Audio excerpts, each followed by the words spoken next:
Sa tingin niyo po si Marcoleta yung sinasabi po dito? Ito, oh.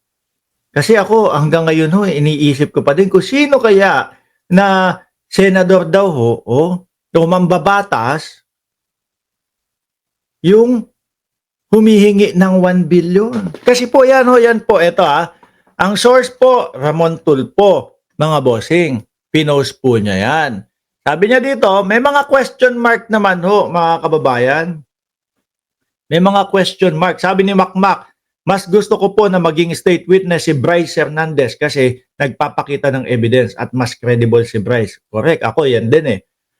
Ramon Tulfo with matching blue check. Ayan ho hindi lang po yung manghuhula ang mayroong blue check. Pati po si Ramon Tulfo, mga kababayan. Sabi doon nung manghuhula. Ito lang po ang aking account. Meron pong blue check.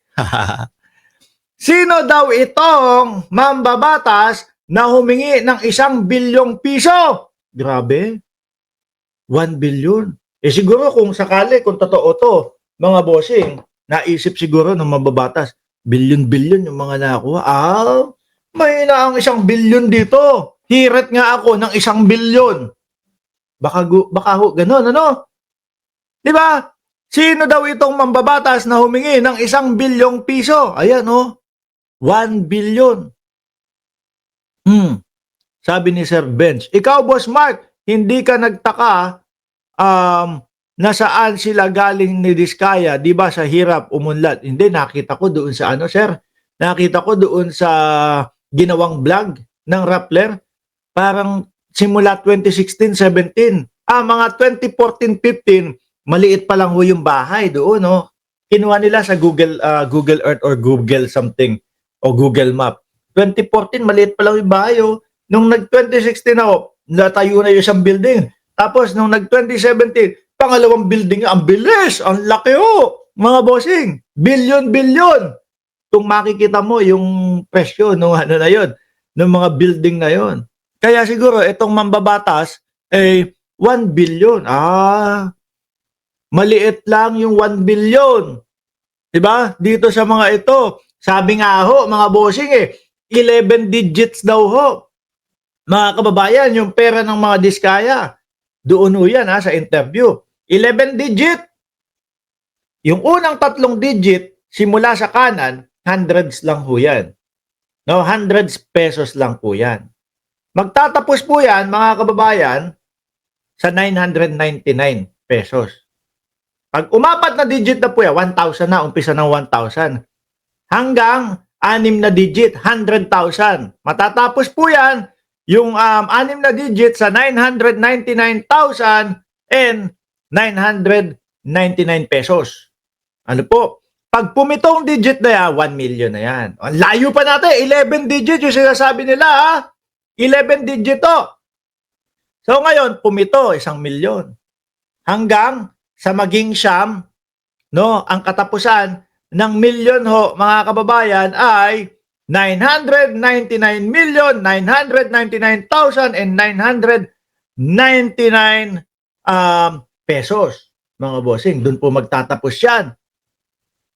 Pag ngayon po, mga bossing, pag nag-10 digit na yan, 1 billion.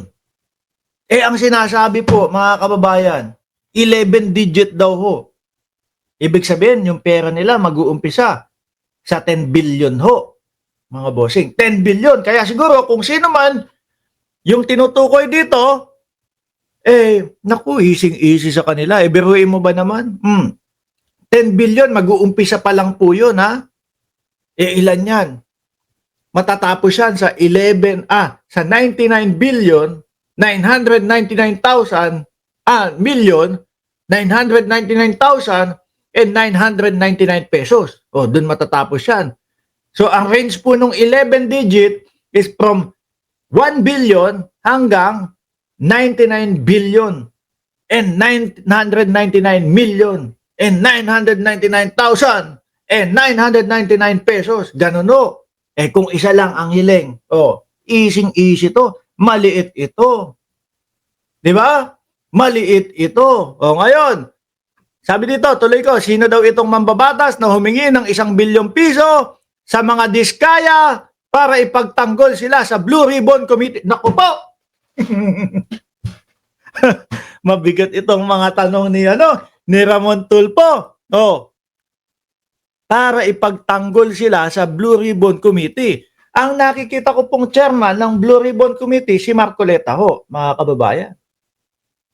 At base po doon sa nakita nating video, unang-una pa lang, siya yung siya yung gustong maging state witness ang mga diskaya, mga bossing. Ano po? Pero meron pa pong mga ibang senador naman din po na nakita ko doon sa Blue Ribbon Committee. Nandiyan si Senador Rapi Tulfo. Si Tulfo naman, ang tanong naman doon is, minsan taon o petsa o panahon o yung panahon ng nanunungkulan si dating Pangulong Duterte. So hindi ko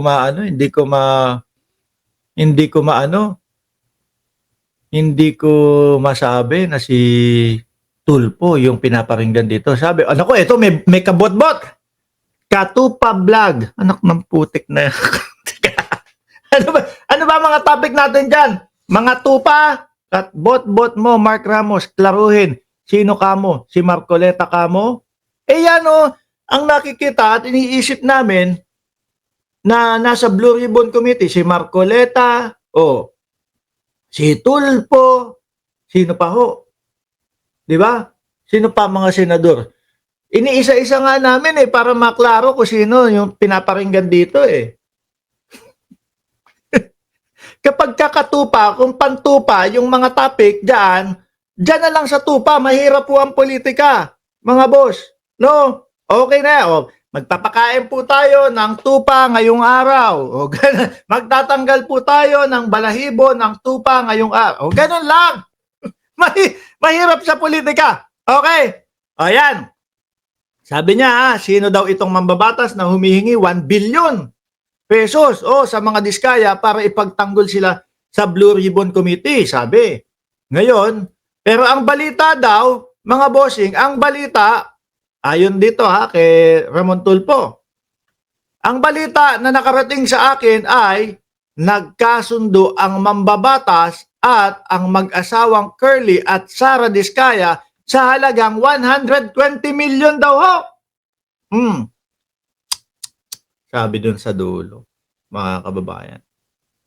Ngayon kaya pala, sabi diyan sino kaya ito? Yan ang tanong natin. Hindi naman po porket nakikita natin si Marcoleta na gustong i-push yung pagiging state witness ng mga diskaya, siya na agad ang una nating iisipin dito. No?